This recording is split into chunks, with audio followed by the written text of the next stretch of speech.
So I think Iraq might be... Damn it. Got it? Shoot. This is Afghanistan, right? Isn't that Afghanistan? Isn't that This is China. This is, This is a weird map. what is this? I couldn't even label the United States on the map. I'm not kidding. The last few years have been exceptionally challenging in our country, but also for colleges and universities. And I am frequently asked, why is a liberal education valuable when in fact I need to know how to operate a computer or to run a machine or do something that will get me a job?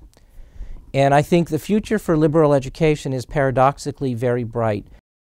I think students choose to seek out a liberalized education because it's the promise of a well-rounded education. You're not just learning one skill, you're not just learning one thing. In theory, it sounds amazing. I mean, why would you choose anything else? I think you get here, and it's a different story.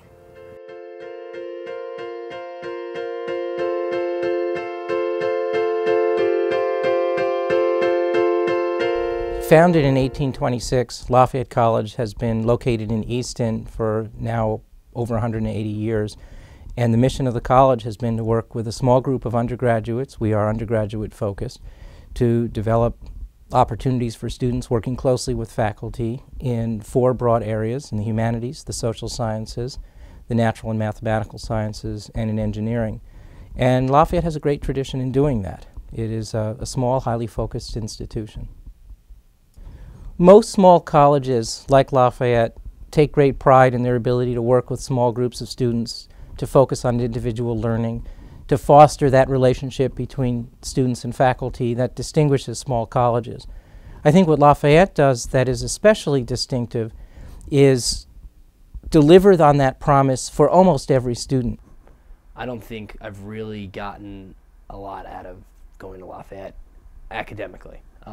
You know, I've had a great time. I've made a lot of friends. I've, built great relationships, and I've learned, a lot, but not as much as you would think over the course of 4 years. In 2011, we've seen over the last year an increasing drumbeat of attacks and also legitimate questions about the function of higher education in American society, about whether it's worth the enormous expense that students and the society as a whole pays for that. And it's totally legitimate for people outside of the academy to ask questions about whether these experiences are worth it. $200,000 is a lot of money. I don't feel like I got $200,000, worth of education.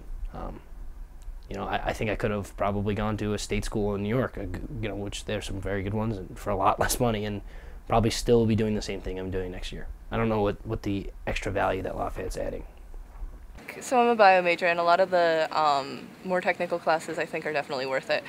I'm not so sure some of my requirements have been worth it, especially since it seems like either everyone skips a class or just sleeps through it. And I feel like that's pretty expensive sleeping. I think that one of the major goals that we have is somehow, at some point during the course of the 4 years that a student is here, to help them turn on the light inside them that ignites their own interest and their own passion. The problem is that many students go through 4 years and that light doesn't get lit, and then they don't have that experience. And for them, college is about pre-professional training, getting a degree, hopefully finding a job, making some friends, and having fun. All good things. But the real investment one makes in an education is, I think, igniting that capacity to be a different person and to take joy in learning throughout your life. We have students here just, coasting along and not really caring, and it's sad. It's really sad. But I think that that's also an individual struggle. Like, why are these kids falling through the cracks, And is it the school's responsibility to get them to be inspired? I wouldn't say I've really been inspired at Lafayette. I know for myself and a lot of my friends, it's getting through and getting by with in classes with a good grade, and it's doing as little as students can to just get a good grade. Basically skip class all semester long and show up for the test and study for the test and get by and pass. But then a week later you forget everything that you learned, and it's kind of worthless.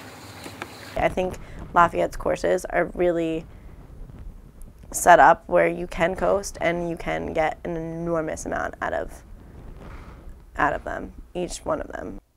Are higher education institutions rigorous enough? Are they, are students being asked to do not only the amount of work, but the type of work that they really need to do to grow as thinkers and as actors within the world? Because throughout the American educational system, there's actually a perverse sort of incentive system in which people that pay a lot of money for education at all kinds of levels, including higher education, sometimes hope that they get less in return for that, that they hope that their class will be easier, they hope that they're going to get a grade relatively easily. And then suddenly you have a situation in which people are graduating with college degrees that are much less meaningful than they would have been had there been real pressure from the students and from the faculty to really have students work very hard at their academic work over the course of their college careers. You know, the classes that are easy and teachers don't challenge you, you just skate by, you do the minimum amount of work, and you just, you know, get by and, you know, get your good grade in your easy class. But it's definitely not beneficial, you know, to preparing you for the real world. I think professors need to, you know, maybe take their job a little bit more seriously, and I don't mean their job in, you know, teaching us, but, you know, making us into adults. I think that a lot of it is learning not for the grade, but learning, you know, to make yourself like a better person, because a lot of, you know, getting the job and contributing back to society and, you know, being an adult is being able to talk to people and, you know, learn things and make a difference, even if it's just in your own career. It upsets me that you can have a conversation with someone, but they don't know anything about the world. And they're going to be working in the world. They're going to be changing the world, sculpting the world. I think the generation that's running the world now, they're just trying to survive because we've landed ourselves in this predicament where, you know, it's a new age. What we need to do at the college level is quickly figure out what the future of the world entails and create students who will be capable of going into that world and rising up to the new challenges. We need to have the capacity to change the way that our curriculum looks, to change the way that we teach, to change the way that we engage with the world as these institutions. And I think our biggest challenge is, can we do that fast enough to really prepare students for the world that they're going to emerge, and not the world that maybe we were college students in.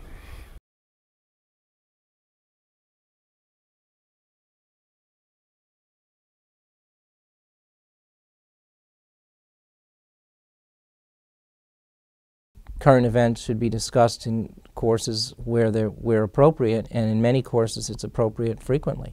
Maybe it's the classes I'm taking this semester, but, you know, when I got back from spring break and we were bombing in the Middle East and there was all these issues going on, nobody brought it up in class. None of my classes, all 4 of them. And did some of the kids in that classroom even know that it was happening? Who knows? Probably not. One of our past projects was using newspaper and turning it into something. So that's what we tend to do with current events. If something major is going on, the huge tsunami in Japan and the earthquake, I didn't talk about that once in a single one of my classes. And it's just like, that affected so many people. There's like the radiation that's going on, they're cooking, it's a microwave right now. Like, we don't even know anything, like, how is this gonna affect our economy? Is it gonna affect our economy? Any of that. It's almost like it didn't affect us, you know? So it didn't matter, but it does. Lafayette definitely is a bubble, and that's why I feel like we don't have the urge to find out what's going on elsewhere. A huge example of this that I found is I went to Egypt on an interim trip this January before everything happened in Egypt, and we learned about all the ancient art, we learned about their ancient history, but when we never like talked about their government, talked about Egypt modern day. And I really wish we did, because we were there before everything happened. And to be honest, I really even couldn't tell you what was going on in Egypt right now, and I was there for 3 weeks. And I think that's kind of sad, and I was kind of disappointed in the class because of that. None of my classes have really integrated current events and what's going on in the real world and applied that to what we're actually learning from the textbook. And I think that's going to be detrimental to my skill set. As a historian, I teach lots of courses that deal obviously with the past that may not have a direct relationship to everything that's going on in the news. And furthermore, I don't think that they necessarily ought to, right? That we need to be able to learn about other times and other places without always having a presentist attitude towards it, right? To say, how's this going to help me now? As it turns out, though, the more you do that sort of in-depth research and broad-based thing without thinking about, oh, what's important now, the better prepared you are to actually understand what's going on in the world around you. Except for Professor Bukik's financial theory and analysis class, which required you to read the Wall Street Journal every week, I was not reading the journal. And when I had interviews, I had to, basically learn what's been going on in the world, in the past 6 months. I think it's very important that our students have an opportunity and that they are encouraged to stay connected to the world and current events. And I think it's something we need to work on because many students don't do it. On the other hand, I do acknowledge that there is something really quite nice about living completely in the world in your own head for a while. It's pretty fabulous to have the luxury to indulge your intellectual interests and live in that world and not have to worry too much about what's happening in Afghanistan or Japan. On the other hand, I think over time that's not a good practice, that people should eventually come up for air and see what's happening out there. If we are supposed to be the most well-educated individuals in America, I think that we need to work on it. What are you doing, liberal arts? What are you doing? You're not giving us a trade, necessarily. You're teaching us to think, but you're not teaching us to be aware of the world that we're thinking in. The world around us impinges on our experiences every day. There are students, people our age, the age of students here at Lafayette, who are going off to war and they're dying. And we ought to know that. We ought to understand what that's about. We ought to understand if that's the right thing for our society to be doing. Because if we don't pay attention to those things as citizens, we abdicate our responsibility and our control over our society. That means everybody has to keep up to date on what's happening in the world all the time. I think it's sad that we're so self-absorbed, and I think that one day it's going to come back to bite us in the butt. It's tragic because we have the infrastructure, we have the minds, the ability, the money, the sense of, the desire to learn and grow in this country that doesn't exist elsewhere. That we still have. We have got to take those resources, and we have to just admit that the world is changing, that our role in that world is different, and these institutions that educate some of the most brilliant minds I've ever known need to do so in a way where they realize that they're going into a new world. They need to know the world that they're graduating into. We know that there are graduates of Lafayette and other institutions like us who gain an enormous amount from their education here, who go through that process of being sort of adrift in the world and unsure where they fit in it and what was going on and where Iraq is and all these sorts of things. By the time they graduate, have that basic knowledge and are curious and know how they want to act in the world, and they feel that a real value has come out of their college education. We need to make that more common, right? I mean, that's the core of what we need to do. If we could have instead, I don't know what that percentage of students is, right? I wish we did. Is it 10%? Is it 20%?